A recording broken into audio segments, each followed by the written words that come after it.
czajnikowy.pl. Na wielkim teście wiedzy o kawie pojawiło się pytanie o pibery. I pewnie część z Was było zaskoczona tym faktem, ponieważ to nie pojawiło się we wcześniejszych naszych odcinkach. Więc dzisiaj pora odpowiedzieć na pytanie, czym to jest, czy ma jakieś inne właściwości smakowe i w jaki sposób powstaje.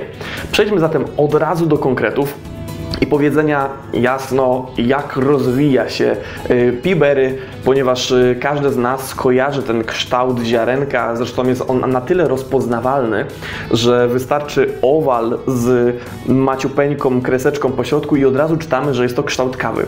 I właśnie takie ziarenka, dwa płaskie ziarenka, znajdują się w klasycznym owocu odwrócone do siebie tą płaską stroną. Takim zwykłym owocu najczęściej rozwijają się właśnie w tej formie.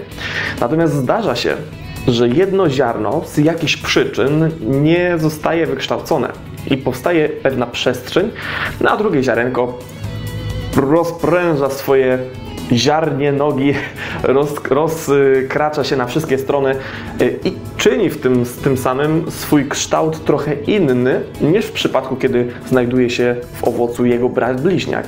Wtedy mamy do czynienia z takim bardziej okrągłym ziarenkiem. To jest ziarno, które bardziej przypomina jakąś właśnie taką klasyczną pestkę, oprócz tego, że ma tą bruzdę, którą wszyscy znamy właśnie z kawowego kształtu. To jest coś, co nazywamy po angielsku pibery, natomiast z języka hiszpańskiego możemy nazwać caracol albo caracolillo, czyli w zasadzie ślimaczek. I można powiedzieć, że w jakiś sposób tą formą może przypominać właśnie malutkiego ślimaczka. Wiem, że w temacie herbaty również znajduje się taka, która jest nazwana właśnie ślimaczkami, więc niewykluczone, że trzeba by po prostu zrobić test i porównanie herbacianej i kawowej wersji ślimaczków. Natomiast wchodząc w konkrety, w jaki sposób powstaje pibery i czy jest to jakiś gatunek kawy, no gatunkiem to na pewno nie jest. W zasadzie można by powiedzieć, że jest to forma mutacji, może to jest zbyt daleko posunięte stwierdzenie, natomiast jest to forma pewnej anomalii botanicznej. Najczęściej wytwarza się ona na czubkach gałęzi, tam gdzie kwiaty mają dużą możliwość zetknięcia się z takimi silnymi warunkami atmosferycznymi, a więc z dużo większym wiatrem przede wszystkim. I część z Was pewnie powie, no dobra, no ale przecież owady zapylają wszystkie kwiaty, więc w tym przypadku wiatr nie powinien mieć żadnego znaczenia. No i właśnie w temacie kawy nie do końca tak jest, ponieważ obliczono, że mniej więcej 10-15% z wszystkich kwiatów jest zapylana przez owady, a reszta odbywa się wiatropylnie. Więc te wszystkie kwiatki, które są po zewnętrznej stronie, mają dużo większą szansę tego, że coś pójdzie nie tak. Więc nie do końca wiemy, w jaki sposób powstaje pibery. Może tak, jak powstaje wiemy, ale dlaczego. Natomiast najczęściej tłumaczy się to właśnie tym, że warunki atmosferyczne mogą doprowadzić do na przykład zniszczenia znamienia albo zniekształcenia znamienia w słupku kwiatu, dzięki czemu część pyłku nie dotrze i nie zapyli właśnie tego kwiatu. Natomiast może też to być wynikiem tego właśnie, że przez to, że jest dużo wiatru, część tego pyłku nie dociera po prostu do wnętrza kwiatu. Tak jak mówiłem, najczęściej znajduje się to na końcówkach gałęzi i od razu świadczy to o tym, że nie jest to tak, że pibery pochodzi z jakiegoś jednego konkretnego kraju, albo że można zahodować sobie drzewo pibery. W zasadzie tak nie jest. Pibery to jest gdzieś około 5, nawet do 10% zbiorów każdego drzewka owocującego, mam tu na myśli oczywiście kawowca. Czyli jest to rzecz powszechna i w rzeczywistości traktuje się trochę jako defekt, czyli nie chcemy mieć dużo pibery, ponieważ będziemy musieli je potem wyrzucić z tej kawy, żeby była ona jak najbardziej równa względem rozmiarów ziarna. W zasadzie można powiedzieć, jest to zdrowe ziarno, nie jest to żaden defekt, natomiast w większości przypadków traktuje się je tak, ponieważ ma ono większą gęstość, ma też inny kształt, przez co trochę inaczej zachowuje się w procesie wypalania kawy. A co za tym idzie, jeżeli mamy 100 gramów danej kawy i ziarenka są każde w innym rozmiarze, to możemy być pewni, że cała kawa wypali się bardzo nierównomiernie, więc pibery jest odkładane na bok i najlepsze kawy pibery są praktycznie w ogóle pozbawione. Te, które są troszeczkę słabszej jakości, oczywiście będą miały jakąś zawartość, ponieważ ta selekcja ziarna nie jest aż tak dokładna. I tutaj możemy się pokusić od razu o takie pytanie, to w takim razie czy ma to jakiś wpływ na smak? Ponieważ niektórzy tak twierdzą, skoro mamy 2 ziarna w owocu, no to one się muszą dzielić tymi składnikami odżywczymi. Muszą się dzielić też tymi cukrami i tak dalej, i tak dalej.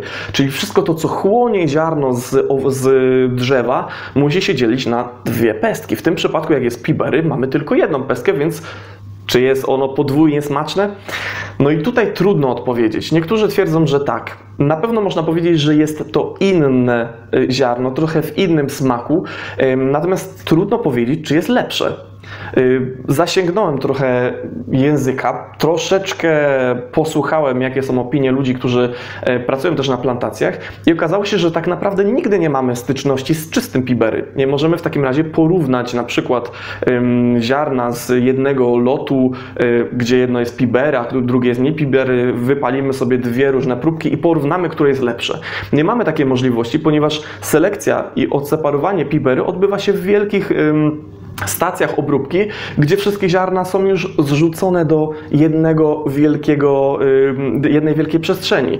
Więc to pibery, z którym mamy do czynienia, jeżeli zamawiamy sobie na przykład paczkę takiej kawy, jest pewnego rodzaju blendem i trudno nam jest porównać, czy to wpływa lepiej, czy gorzej właśnie na smak. Kolejną rzeczą, która jest bardzo ważna, która powoduje, że nie jesteśmy w stanie obiektywnie tego ocenić, jest właśnie kształt pibery, ponieważ mamy do czynienia z kulką, a więc kondukcja przebiega tutaj trochę w inny sposób niż w sytuacji, kiedy mamy płaską przestrzeń, która przez cały czas ma kontakt z bębnem. Jeżeli mamy okrągłe ziarenko, to tak naprawdę procentowo dość niewielka jej część styka się z gorącym bębnem. No i co tu tutaj dużo mówić, na pewno też wypala się dużo bardziej równomiernie. Czyli sam proces wypalania kawy już będzie mocno wpływał na to, w jaki sposób takie ziarno będzie smakowało i że będzie ono smakowało troszeczkę inaczej. Kolejną palącą kwestią jest to, czy pibery ma więcej kofeiny, czy mniej niż takie klasyczne ziarno.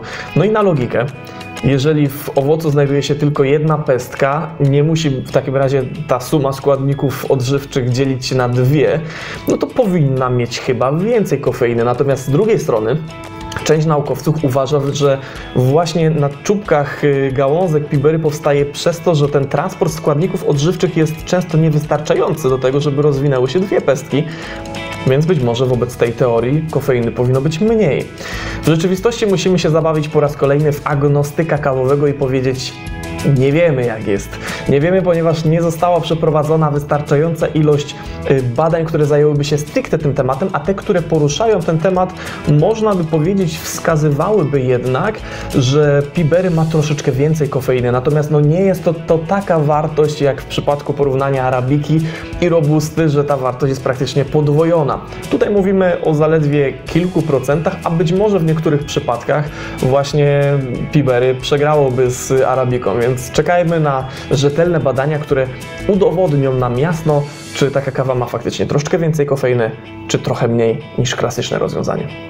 Często mówi się o tym, że pibery jest kawą droższą, natomiast zawsze zastanawiam się, jeżeli kawa jakaś jest droższa, czy warto płacić te pieniądze za daną kawę, ponieważ nie zawsze jest to z takim skokiem jakościowym, jak chodzi o właśnie smak, jak chodzi o walory smakowe. W tym przypadku cena pibery wynika przede wszystkim z tego, że trzeba ją odseparować, że jest jej mniej, że tak naprawdę mamy do czynienia z taką bardzo ograniczoną selekcją i no, nie oszukujmy się, nikt nie hoduje drzewa kawowego tylko i wyłącznie dla pibery, tylko dla tych kilku procent, nazwijmy to, pewnego rodzaju defektu z drzewa, a resztę wywalamy, tylko chcemy mieć to pibery. Tak nie jest. Czyli jest to być może pewien chwyt marketingowy, żeby sprzedawać pibery. Jest to być może też no, wynikiem po prostu tego, że więcej pracy musimy włożyć w to, żeby taką paczkę albo taki worek cały pibery wysłać do palarni, a następnie, żeby trafiło w Wasze ręce. Także musicie wiedzieć jedną bardzo ważną rzecz. Pibery jest warte spróbowania, warte zobaczenia, bo te ziarenka są naprawdę ładne, bardzo fajnie się prezentują, szczególnie jak się wypala. Czasem właśnie te takie różnice w kształcie no, sprawiają bardzo dużą przyjemność dla oka, gdzie te wszystkie ziarenka obracają się równomiernie i dokładnie to widać. Ja wiem, że prawdopodobnie dla zwykłego konsumenta kawy to, co teraz mówię, brzmi jak jakaś fanaberia i romantyczna wizja wypalania kawy, ale w rzeczywistości jest to bardzo ciekawe w momencie, kiedy jesteśmy przyzwyczajeni do tego klasycznego kształtu, płaskie ziarenko i bruzda na środku, a tutaj mamy coś okrągłego. Tyle w tym temacie. Nie będziemy oczywiście próbowali Pibery, ze względu na to, że tak jak mówię, ciężko jest znaleźć próbkę, w której jesteśmy w stanie to porównać. Nawet na plantacjach myślę, że ciężko byłoby tego dokonać. Natomiast uważam, że z pewnością kiedyś powinniście sięgnąć po taką kawę, żeby wyrobić sobie jakieś swoje zdanie. Ja swoje zdanie jak najbardziej Wam przedstawiłem. Dziękuję Wam za pierwszy odcinek w roku 2020 i do zobaczenia na czajnikowy.pl.